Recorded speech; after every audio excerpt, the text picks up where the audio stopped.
Salam sejahtera Malaysia, denyut nadi suara rakyat bergema di channel ini.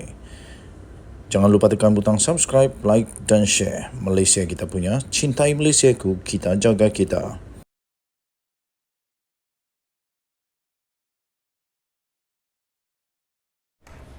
Salam sejahtera Malaysia, denyut nadi suara rakyat bergema di channel ini. Nampaknya kali ini Perdana Menteri Malaysia, Datuk Seri Anwar Ibrahim, hilang sabar.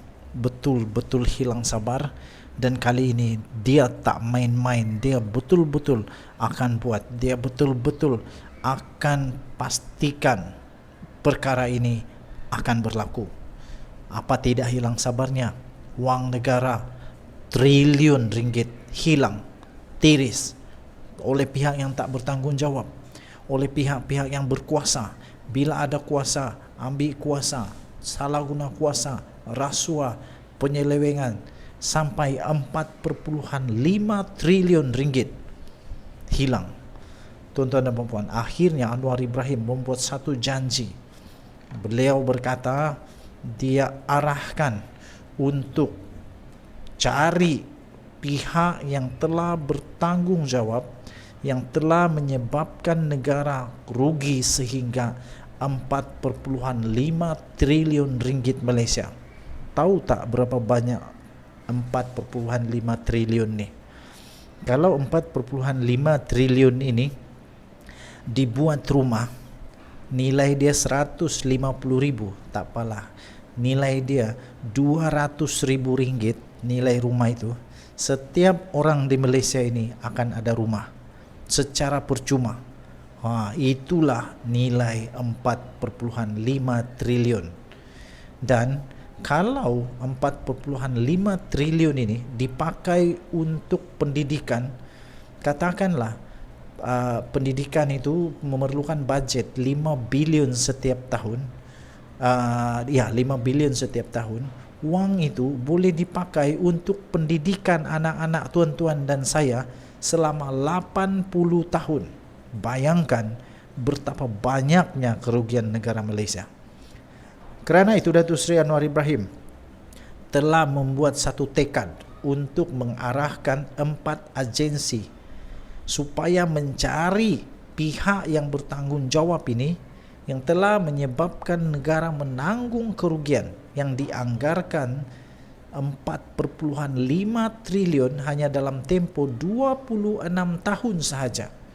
Itu disebabkan oleh rasuah dan ketirisan. Perdana Menteri menegaskan SPRM, Suruhanjaya Pencegahan Rasuah Malaysia, Lembaga Hasil Dalam Negeri Malaysia, Bank Negara Malaysia dan Polis Diraja Malaysia, keempat badan paling berkuasa ini diarahkan melakukan apa saja tindakan selagi mengikut undang-undang di dalam isu ini. Pada saya, sekiranya keempat agensi ini bergabung, mau tidak mau, lama-kelamaan akan jatuh juga tupai yang selama ini mencuri. Beliau menjelaskan arahan itu tidak merujuk kepada pihak tertentu. Sebaliknya meminta pihak berkuasa memastikan sesiapa saja yang didapati telah melakukan kesalahan supaya dihadapkan ke muka pengadilan. Sehubungan itu, beliau menggesa semua pihak tanpa mengira pegangan politik, kaum dan agama untuk bersama-sama menyokong tindakan kerajaan supaya dapat menghukum pihak yang melakukan rasuah yang tak bertanggungjawab ini merugikan negara Malaysia. Kata Datuk Seri Anwar Ibrahim, saya dah berikan arahan kepada SPRM, LHDN, BNM serta Jabatan Siasatan Jenayah Komersial PDRM untuk mengambil apa saja langkah mengikut jalur perundangan untuk bertindak. Katanya ada orang tanya, mengapa saya suarakan perkara ini? Saya suarakan supaya orang sedar. Kadang-kadang kita suarakan lawan rasuah pun ada orang takut. Kita kena suarakan, tetapi saya tidak boleh berikan petunjuk satu persatu, melainkan arahan umum. Kerana ada orang yang diketahui rasuah berbilion, dah puluhan tahun tapi tetap selamat, tidak sesiapa berani sentuh, kata Anwar. Apa arti negara? kekuatan undang-undang kalau kita minta polis LHDN ambil tindakan pada di bawah undang-undang, tapi yang di atas terlepas, kata Anwar. Kumpul harta itu berpuluh-puluh bilion ringgit, katanya lagi. Itu sebabnya, katanya, saya bagi arahan umum dan saya harap rakyat tak kira parti, tak kira kaum, bagi sokongan terhadap tindakan ini. Katanya pada satu program Aidilfitri Malaysia Madani, anjuran Jabatan Agama Islam WEL Persekutuan Jawi di Dataran Merdeka pada hari ini. Pada Jumaat yang lalu, satu media telah melaporkan Malaysia telah dianggarkan telah berdepan dengan jumlah kerugian sebanyak 4.5 triliun dalam tempoh hanya 26 tahun yang disebabkan oleh rasuah dan ketirisan. Menurut EMIR Research, badan pemikir yang berpengkalan di Kuala Lumpur, menurut kajian mereka, anggaran kerugian yang telah dihadapi oleh negara bermula dari krisis kewangan Asia pada tahun 1997 sehingga tahun ini adalah secara konservatif dan jumlahnya berkemungkinan lebih besar lagi. Kita tahu Datuk Seri Anwar Ibrahim dipecat, dimalukan pada tahun 1998. Jadi sepanjang selepas itu, menurut 26 tahun itu, nampaknya Anwar Ibrahim mungkin tidak ada di dalam senarai yang dicari-cari ini.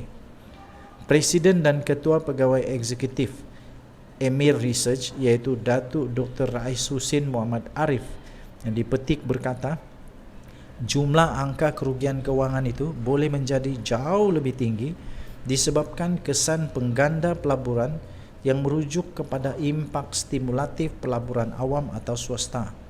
Mengulas lanjut, Anwar menjelaskan jumlah kerugian sebenar yang dialami negara akibat ketirisan dan rasuah ini belum dapat dipastikan. Namun beliau percaya nilainya sekitar puluhan bilion ringgit. Atas faktor itu, beliau mengambil keputusan menjadikan usaha memengarangi rasuah sebagai dasar yang amat serius di bawah pentadbiran Kerajaan Perpaduan meskipun mendapat tentangan golongan kaya dan korup. Walaupun mendapat serangan atau percubaan kelompok-kelompok terutama yang kaya dan korup memiliki harta berbilion-bilion di dalam dan di luar negara yang menyorokkannya, itu mereka nampak kumpul kekuatan untuk lawan saya, kata Anwar Ibrahim. Tapi katanya, saya telah ambil satu keputusan dan tekad bahawa Malaysia ini mesti diselamatkan daripada penyakau-penyakau ini dan memerlukan tekad politik yang jelas dan tegas, katanya lagi.